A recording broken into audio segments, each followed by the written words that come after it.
up, guys? Welcome back. So you guys have probably seen this teased on my Instagram just a little bit lately, but today we are going to be talking about not one, not two, but all three of the foundation products that are on offer from Ms. Charlotte Tilbury. So here we have the Hollywood Flawless Filter for a Superstar Youth Glow.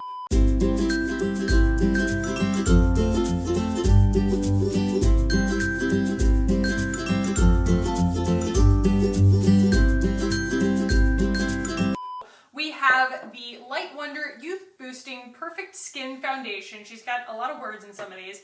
And then we just have the Magic Foundation. This is a sunscreen broad spectrum SPF 15. Over the last few days, I have done wear tests on all three of these, so I will be sticking inserts in of me applying it right after the application and then after an 8-hour wear test. So before we jump into showing all of the foundations, I want to tell you guys kind of the products that I used on every single face of makeup so that they were relatively scientific. Like, this isn't something where I can necessarily test it in a lab. The weather was going to be different every day kind of thing. I was doing different things with my day, but I tried to make it as scientific as possible. I started out with my normal skincare. I use Curology, and then I use the Sunday Riley Tidal Moisturizer. And then I started with the Tatcha the Silk Canvas just in the areas where things tend to move around. Once I put the foundation on, I then went in with the Revolution Conceal and Define. I'm really into this concealer lately from Makeup Revolution. It's very lightweight. It's kind of luminizing. I felt like it complemented kind of all three really nicely in tone and in texture. And then I went in with the, I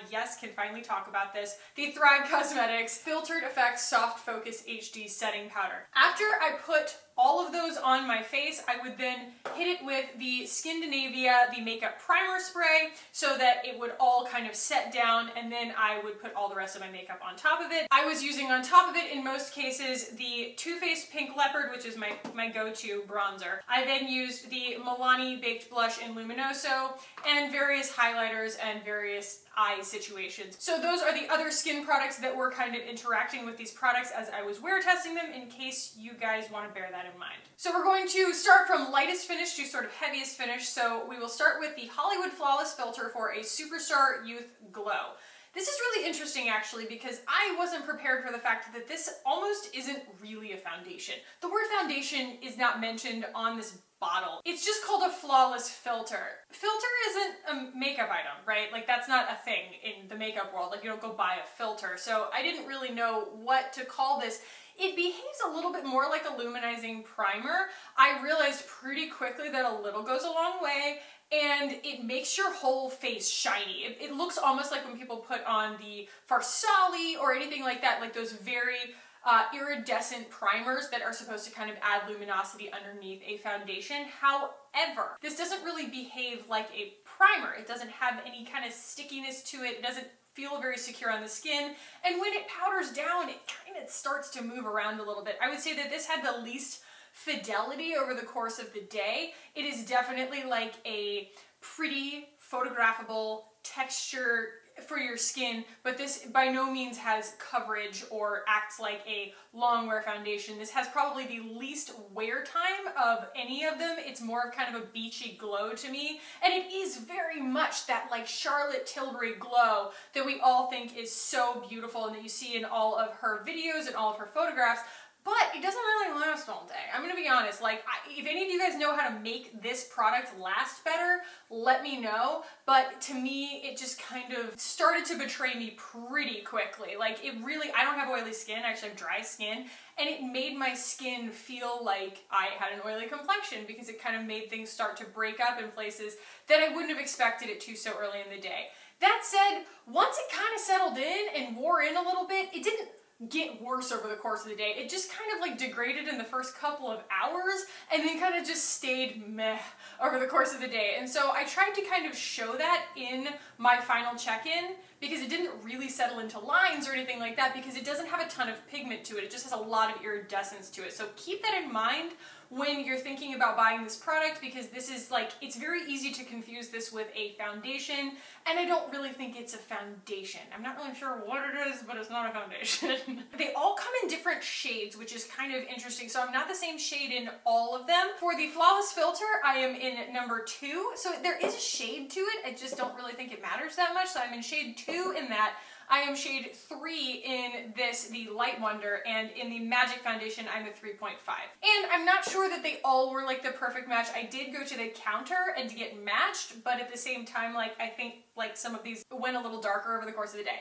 We'll get into that. The Light Wonder Youth Boosting Perfect Skin Foundation. I have worn this before. This was actually the first one out of all of them that I bought, and I really, really enjoyed it. It's typically what, like, comfort zone-wise I gravitate more towards in my personal life. Like, I test everything of all different finishes and weights and whatever, but this is very much like me in terms of the finish that it gives you and the amount of coverage that it gives you. So it is kind of a medium coverage, but it is pretty darn buildable, and I really appreciate that about it. I think a lot of these kinds of foundations say that they're buildable and they don't really build very well. This definitely does. It has kind of like a medium dry down, which is kind of nice, and so then you can kind of build on top of it. It plays well with other products. It, again, is not a long wear formula. It's not a mattifying full coverage kind of situation, but these are the kinds of products that I like to wear over the course of the day because, yeah, it's gonna come off a little bit, but it's so imperceptible because it has such a close to skin kind of texture to it. I would say that this is probably best for people with a little bit more medium to dry skin. I wouldn't especially in the summertime, I wouldn't necessarily recommend this for somebody who has oily skin.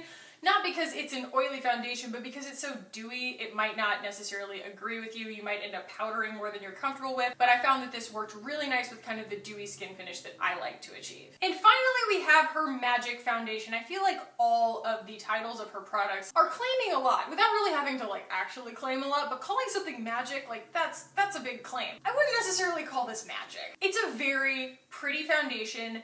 None of these foundations is full coverage. This is still not full coverage, even though this is her most full coverage foundation. If I gained any insight from using all 3 of these products over the last 3 days, it's that Charlotte Tilbury really loves the look of natural skin.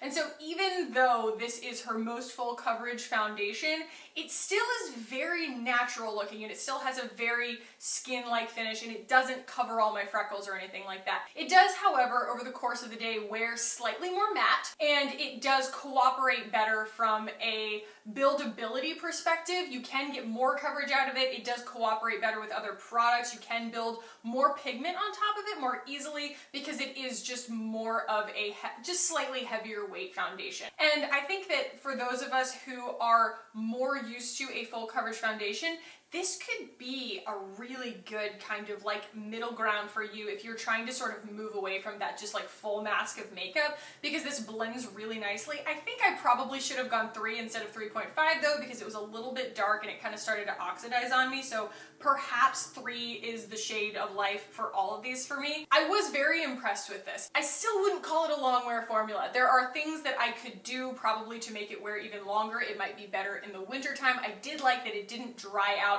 a ton or settle into lines or anything like that, but you can see it did start to give me the crepiness in some places on my face, underneath my eyes, in places on my face that concealer doesn't typically do that. I will say none of these things went cakey on me. That was what was so nice. I had to kind of build a little bit more powder on some of the ones that were dewier, and they didn't build up in that kind of like cakey, uncomfortable feeling. Even this one that is definitely a heavier weight foundation than the other 2, I didn't end up with cakiness. I didn't end up with it settling into my 11s. It didn't end up settling into smile lines. It did, however, kind of come off when I ate, and it did break up on me over the course of the day. I would say that the big takeaway from all 3 of these is that they're going to wear in. They're not going to stay pristine. They start to kind of break up within the first few hours and kind of settle onto your skin, but once they do, they don't move around after that. So it's just kind of an interesting whole like base formula she has going on here, because none of these has that like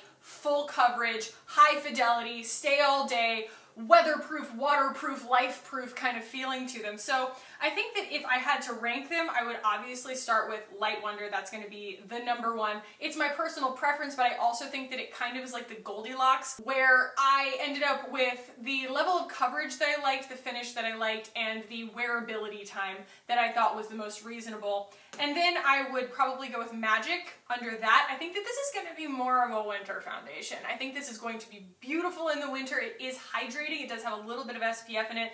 I don't necessarily believe in an SPF 15. I don't think that that's really like that doesn't make any difference in your makeup. You're not putting on enough makeup for an SPF 15 to make a difference in your life. You should still be wearing a daily SPF.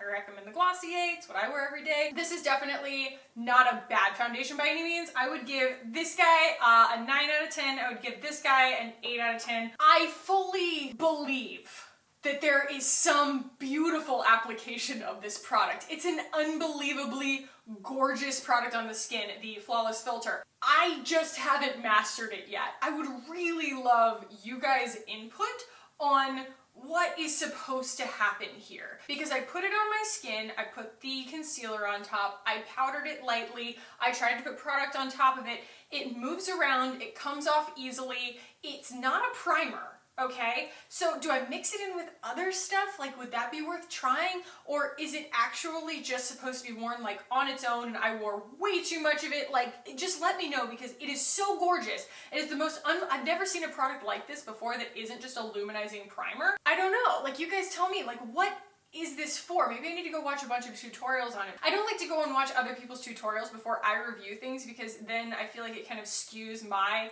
unbiased account of like how I interacted with it, and I think that that's actually pretty valuable. Charlotte Tilbury obviously had something in mind when she made this, and it wasn't just photographability. I want to know what this is for, because it's not a foundation. Even though it's in a foundation bottle and it has a shade match, it should behave like a foundation. I am just kind of like stuck in my own head about the Hollywood Flawless Filter. I want to make it work, but I don't understand how. So guys, if there are any of these that you have tried and you just have different opinions than I do, definitely share those down below. I would love to know kind of how you guys hack these products, because I really feel like I went several extra miles to make sure that these stayed. You know, I used a primer, I used a primer spray, I used a finishing spray, I made sure that everything was powdered properly. I wanted to make this very scientific, but the actual kind of overall takeaway here is that none of these is particularly long wearing. So let me know what you guys think and which one you thought was kind of the prettiest, and how you guys might want to see me try the Hollywood Flawless Filter. A lot of you guys recommended that I try this, and I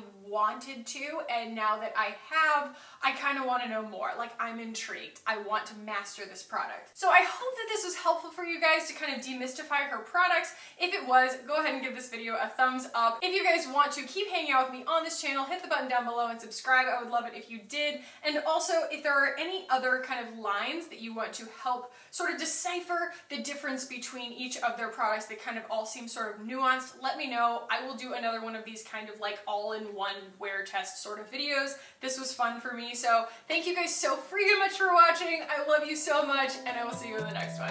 Bye guys!